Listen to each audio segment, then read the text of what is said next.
Hey everyone, JD on the Slash, back for another classic album review. This time, we're going back to 1976 for the sophomore effort of the band, Rainbow. While you may not know the band by name, you will likely know them by a few of its members. The group was started by Ritchie Blackmore of Deep Purple after he had decided to part ways with them, and this was due to not being on board with the direction that Deep Purple were taking their music in. And for the project, he brought over Ronnie James Dio. Yes, the Ronnie James Dio, and the members of his current band at the time, which was called Elf. And this was going to be their first album together, which was simply titled Ritchie Blackmore's Rainbow. Guy was a little sure of himself. That's okay, I guess. And it was after this first album and tour that Blackmore officially departed from Deep Purple and proceeded to fire all of the former members of Elf, except for Dio. For the second album, Rising, Ritchie would bring over Cozy Powell for the drums, Jimmy Bain on the bass, and Tony Carey for the keyboards. Dio wrote the lyrics, while he and Ritchie worked on the songwriting together. So this made for a hell of a lineup, needless to say. The first track, Terral Woman, begins with a very atmospheric keyboard intro by Tony Carey. If you've listened to a lot of 70s music in the past, then it'll sound pretty familiar, as the Moog modular synthesizer had really picked up in popularity by that point, and many famous musicians went on to use them. It really began in the 60s, mid-60s I'll say, but by the 70s it was a very popular thing. If I'm hearing it right, I think that was the sound of a mini Moog, though I can't say for sure. I know the instrument's okay, but only so well, you know. Either way, it was an amazing intro, and one of the many parts of this album that stick with you long after. Next, the drums and guitar kick in, and wow, do they kick! Every single instrument going off just gives you this huge sense of power in this song. I have heard plenty of music where one instrument seems to overshadow the others, but I never really felt that happening with this song, or any of the other tracks for that matter. So Dio comes in strong, of course, as always, transporting us away, as, again, he always does. His lyrics focus on a man visiting a woman for a tarot reading. She warns him that his life will be carved away by his partner if he chooses to stay with her. Pretty dark relationship story there, with a really dark and foreboding chorus to boot. Something I'm going to end up saying probably more than once here, okay, I'm going to end up saying it a lot, is that Dio's lyrics have always been really cheesy. Yes, we can say that. We can admit that. But it's in a good way. They follow a pattern of using fantasy themes, relating those to real-world topics, creating metaphors, etc., etc. And this is important because our good buddies from Rainbow here were one of the first bands to make that style more popular to use. So if you're a fan of genres like power metal, especially like I happen to be, then you owe a lot to these guys.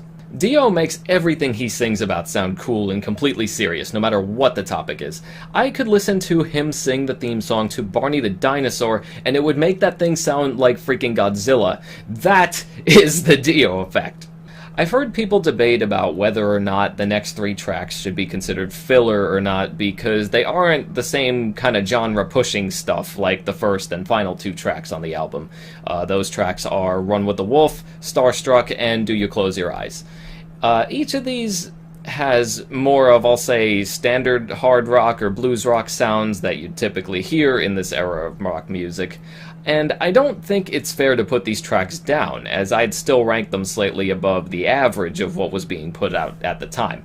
Dio's vocal power really helped make every track stand out more than it would have otherwise, and I think that Blackmore's little touches with instrumentals helped even more.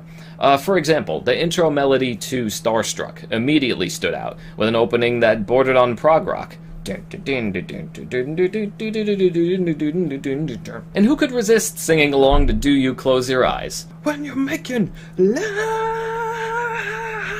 Okay, now we're getting to the big leagues. Stargazer is arguably one of the best songs of this entire band's career. On top of being long and just flat out epic, it shows off just about everything that really made this group so special in the first place. Everyone was putting their A-game on with this one. Everyone. It's a track about a wizard who attempts to fly and reach the heavens by enslaving people and forcing them to build a giant tower for him, all before he leaps off the tower and dies horribly. Before you even get a chance to think, Cozy Powell comes out with an incredible drum solo to pull you in, before Ritchie and the gang join in with a really catchy main riff. I know I've said this before, but once again, Dio absolutely nails it with his storytelling, making you feel like this could very well be an epic play of some sort. The ending section still gives me chills every time that I hear it.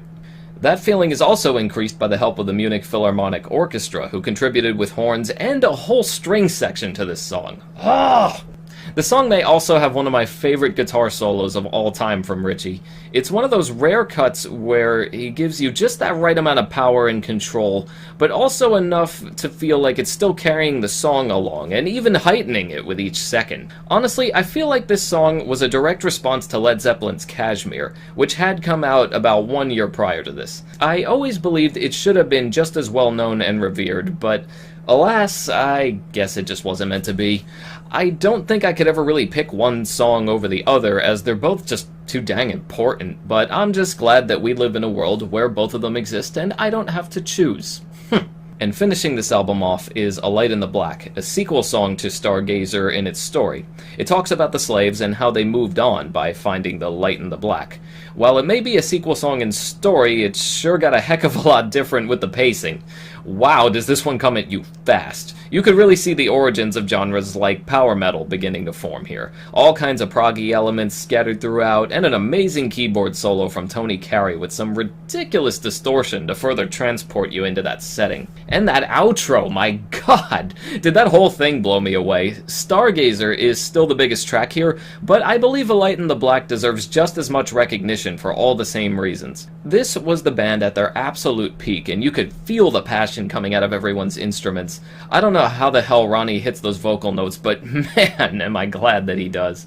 This album is more than just recommended by me, it is flat out essential listening. I believe this is one of the greatest points from both Dio and Blackmore's careers, and yes, I am including Deep Purple and even Dio's work with Black Sabbath when I say that. Though Heaven and Hell is still one of my favorite albums too, I can't lie. It sucks you in and takes you away all before leaving you just desperately wanting more. If you're a fan of classic rock, hard rock, heavy metal, power metal, whatever, I beg you to give this album a listen and just see what you've been missing out on. And that's going to do it for this review. As always, thanks for watching, and don't forget to hit those like and subscribe buttons below for more music, movies, comics, games, and more fun! And take care in the meantime.